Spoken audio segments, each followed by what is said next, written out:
Hello, friends, and welcome to our new location. I think a lot of you haven't seen it. We've moved out of the cave down on the end to this nice little spot here. So, welcome all. We're so excited to be here for Mike. You all know the fantastic things Mike has been doing in the General Assembly for us, so we could not be more thrilled to support him. We have some of the other chairs here too, and Latoya Breckenridge is chair for the Newport News Committee, and she's just going to say a word.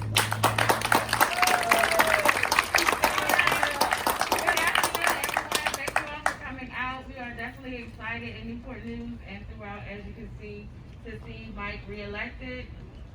Please support him, and more than just showing up today, getting volunteers, making donations. We all kind of know the drill if you're here. But reach out to those that aren't here, because that's where the win comes in. Thank you, and now to Jay Jones. Hey guys, thank you for having us today. Thank you for being here. I was supposed to say a few words about Mike, and I could go on a long time. I got to know Mike before I got elected, and he was so kind and generous to me, and we became really close friends, not just legislative colleagues. We actually sit next to each other on the floor, so I feel like I know him better than most in his most real moments. But I got to tell you that he is exactly the same person when we're on the floor as he is outside of that chamber. And that is what really helps him as a legislator, helping us pass the Virginia Voting Rights Act, helping us carrying these necessary criminal justice reforms that are far overdue as the chair of the court subcommittee, helping fund education at levels that are a thing of the past, but we're going to make them a thing of the future. This is my friend. And so I'm so happy to see all of you guys here, because we were making it our mission to make sure that we re-elect Mike in the 93rd District, because we owe it to ourselves. Because Mike has been there when we were in the darkest of times. And now when we are in the majority, because of your help, we want to stay there, so that we can keep making progressive progress. And we can't do that unless we've got my friend, Mike Mullen, in the House of Delegates. And so now, without further ado, I get to turn it over to the guy who everyone has been waiting for all day, Senator Monty Mason. Everybody needs to get out more, right? Hey, good morning and good afternoon. Thanks for being here. You know what? I got to start with some bad news. This is not the most important election of our lives. Right? Last year we told you we're never saying that again. We're never saying that again. But because of what we did, what you did, what we all did, we turned the corner there, right? But I want to take you back to when you first met me. Some of you say, God, that was a long time ago. But it wasn't that long ago. The 93rd District had been Republican, Democrat, Republican. And because of you, you elected me, and we took it back. Immediately you said, we're going to take care of that cheese ball. We'll take him out. No, because of you, we held the seat. Only a year later, unfortunately, we lost our good friend John Miller. That's when Mike and I ran together. I want to remind you that the night Mike Mullen was elected to the 93rd District, he never even gave a speech. He didn't say a word. Why? Because we were all shocked at what was happening nationwide and scared to death of what was happening nationwide. But from that point forward, we stepped up and we elected a slate across the top to control, and then we took control of the Virginia General Assembly completely. Before that, we passed Medicaid expansion. We've been pounding our heads up against the wall for years to provide health care for 400,000 Virginians. That we were able to do. In the last few years that we've taken control, we've been able to turn our attention to things that matter to us. We've been able to turn our attention to the environment. We've been able to turn our attention to work. We've been able to turn our attention to building a brick wall to support women's rights and everyone's rights. For the first time ever, you don't need an executive order to have equality in Virginia because we codified it. Those are the things we do, okay?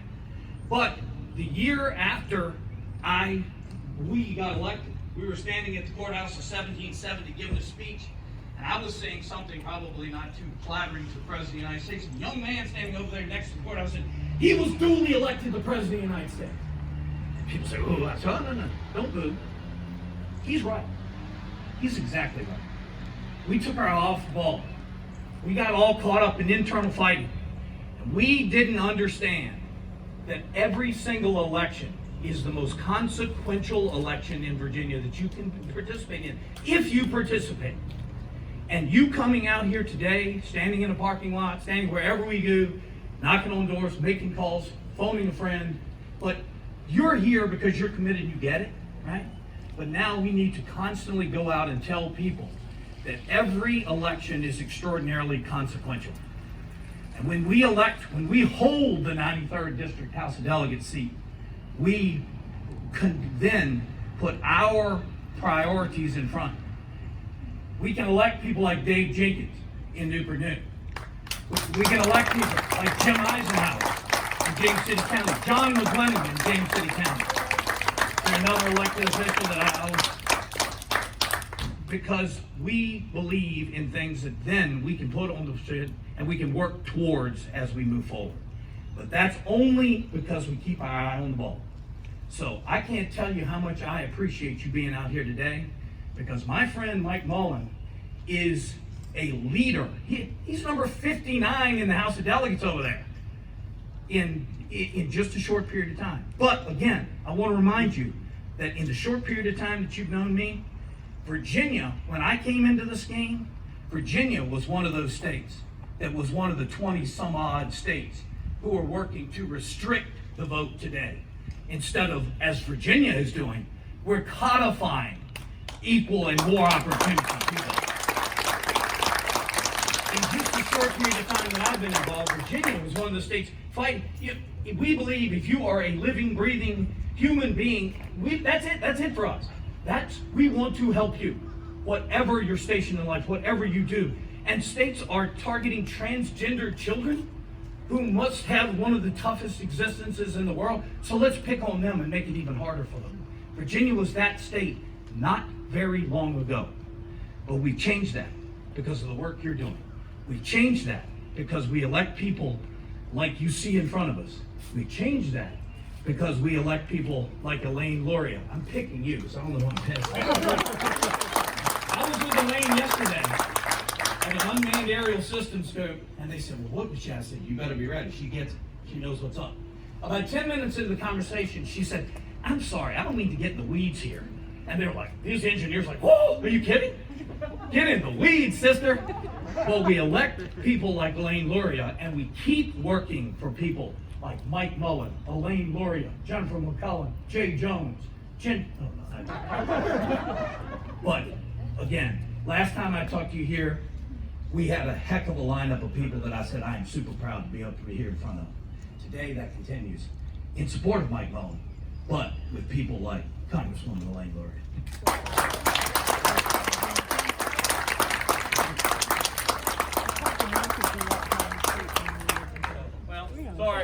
Sorry, I'm not nearly as good as Congressman Luria is, but I did want to thank everyone here for everything that you've done. In the last 4.5 years, I think many of you were with us at the Corner Pocket for one of the worst days that I've ever had in my life.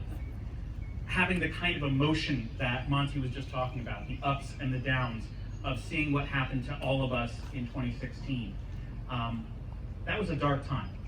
But I can tell you that there was a light at the end of the tunnel, and it was brought on by every person in this parking lot today.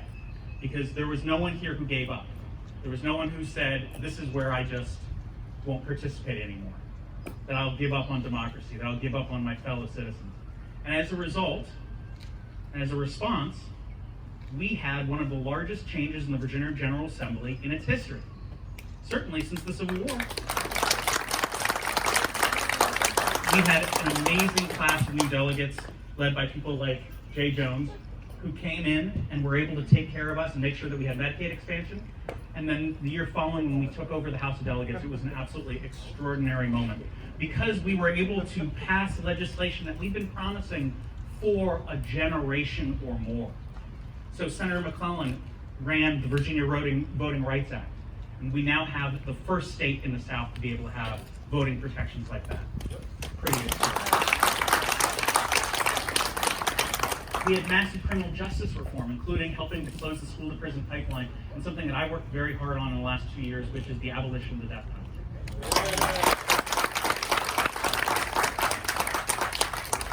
We expanded access to Medicaid, and then we went even further, and we started to be able to provide jabs in the arms for all of us during COVID. You know, at this point, almost 50% of Virginians have had at least one dose, and by the time that we get to November, I hope is that everyone who wants one will have one here in Virginia.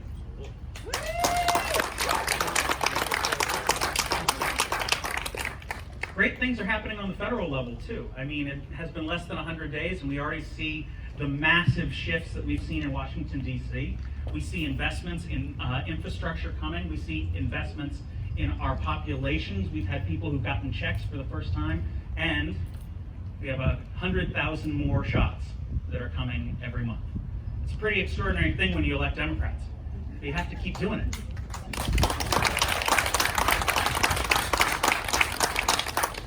And I think there is no better example that we've seen on the federal level than what we've had in Congresswoman Elaine Luria.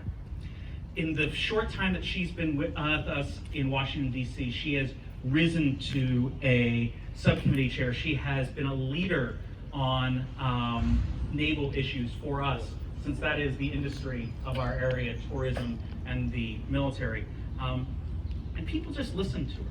They defer to her because of her expertise, her background, her intelligence, and her ability to change minds. One of the most successful new congresspeople of her class. I want to thank everyone for being here, and in particular, I want to thank Congresswoman Elaine Luria.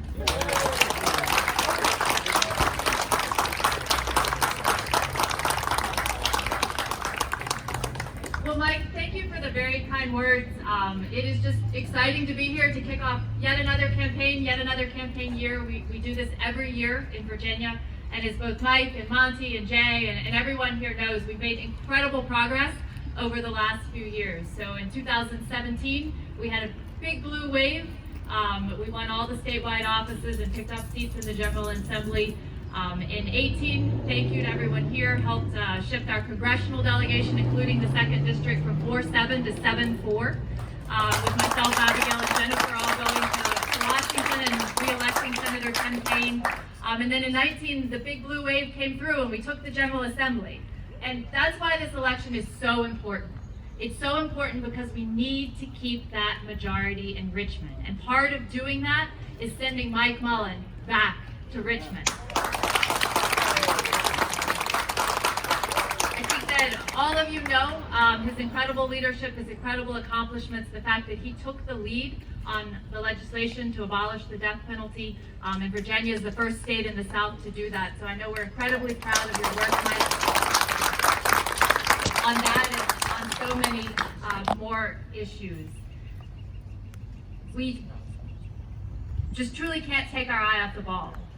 Like was already said, and I think we all have breathed a sigh of relief in November when President Biden was elected and Kamala Harris is the vice president in the new administration, and we're still in the first 100 days.